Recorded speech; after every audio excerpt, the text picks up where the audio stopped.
Okay, I've had a shot at like knocking Hasidut and the Musar movement. So I guess you could ask, like, what values am I advocating? So that people have a chance to knock me. Okay, so here goes then. My set of a priori values is basically based on two principles: freedom and reason. Freedom as being like the principle, something like you have in America when it was first founded. Not America today, but freedom as in limitations.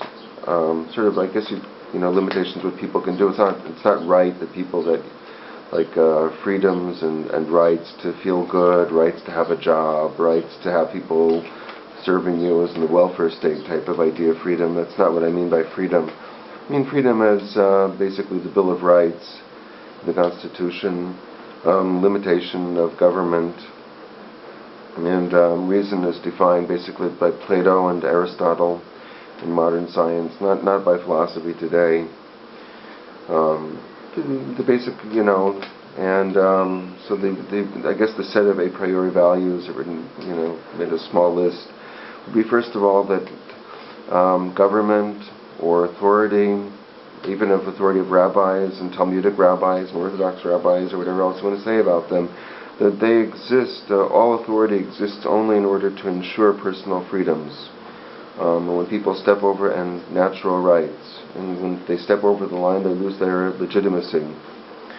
I believe in the Ten Commandments. It was given to us by God.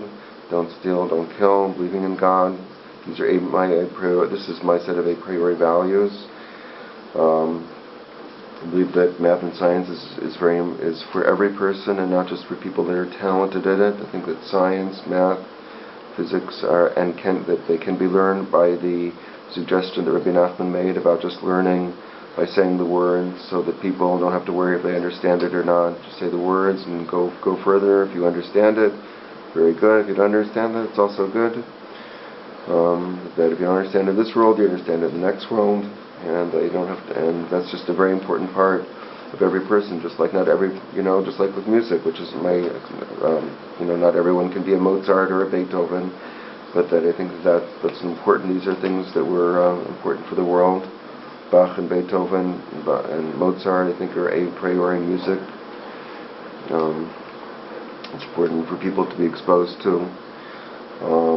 And to learn a musical instrument, and sports, and personal prayer to God. These Bodhitas of Rabbi Nachman.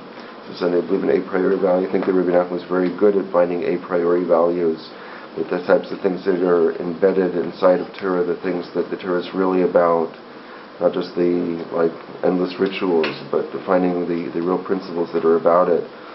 Which the way I understand it is basically like the personal prayer to God, and faith in God, and good character traits, things like this that I think Rabbi Nachman and Baal Shem Tov were aware of. I think that they knew that the types of ideas they're bringing to the world would be abused, and they were trying to avoid that as much as possible. But they were aware that they had discovered sort of the inner essence of what Torah is, and tried to express that in a way that wouldn't be abused. Well, their Hasidus and Braslav got to be abused and changed from the original intentions of the founders, but still, Rabbi Nachman and the Baal Shem Tov did discover very important, the very basic essence of what Torah is: simple piety for every person, simple basic piety, not just for Torah scholars, but for every person.